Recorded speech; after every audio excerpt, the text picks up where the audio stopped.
L'Espagne verte renferme bien des secrets. L'un d'eux est son cidre unique. Il est impossible de se faire une idée des Asturies sans visiter ses vergers de pommiers et ses cidreries. Découvrons ensemble la fabrication de cette boisson.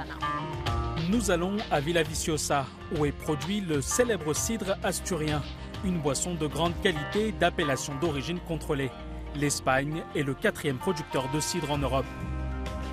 Avec une terre fertile arrosée par le plus grand estuaire de la région, Villaviciosa est le paradis des vergers de pommiers. Celui-ci appartient à Ovidio, un producteur expérimenté. Il y a combien de variétés de pommes ici? Il existe environ 500 variétés. Ici, nous en avons 8 ou 10 qui bénéficient de l'appellation d'origine contrôlée. Seules 76 variétés sont admises pour la production de cidre avec le label appellation d'origine contrôlée. Comment doit être la pomme à cidre? Il faut une pomme aigre et douce pour le cidre. Elle doit être acide et juteuse.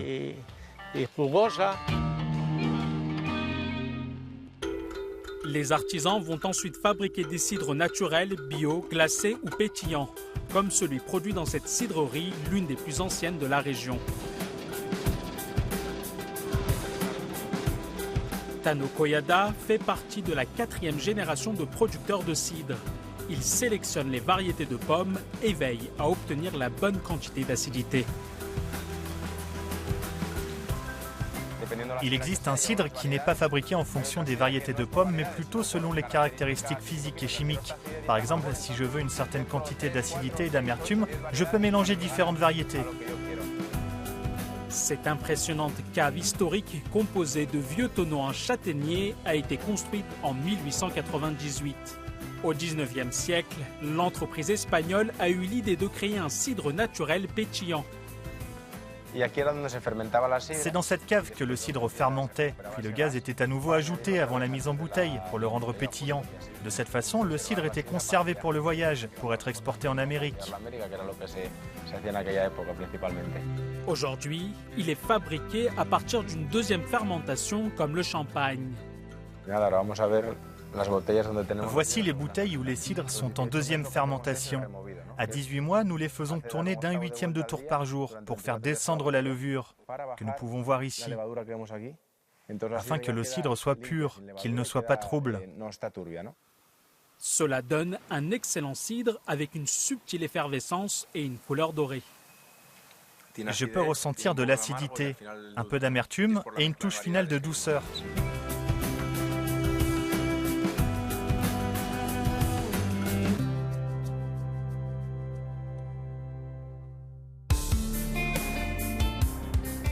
Nous nous rendons maintenant dans une cidrerie familiale à Villaviciosa où tradition et innovation vont de pair.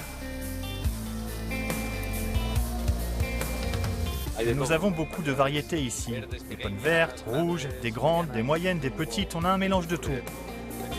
Chino Cortina nous fait découvrir le processus de fabrication artisanale, où les pommes sont pressées pour obtenir du jus, puis transportées dans des tonneaux pour la fermentation.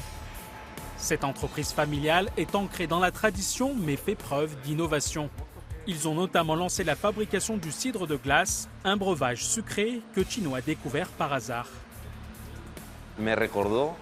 Cela m'a rappelé les parfums des pommes que ma grand-mère gardait dans son grenier pendant l'hiver. Cet arôme m'a en quelque sorte poussé à chercher un moyen de faire du cidre de glace dans les Asturies. Mais le cidre traditionnel est sans doute le plus populaire de la région. Il ne s'agit pas seulement d'une boisson, mais c'est aussi un élément indissociable de la culture asturienne.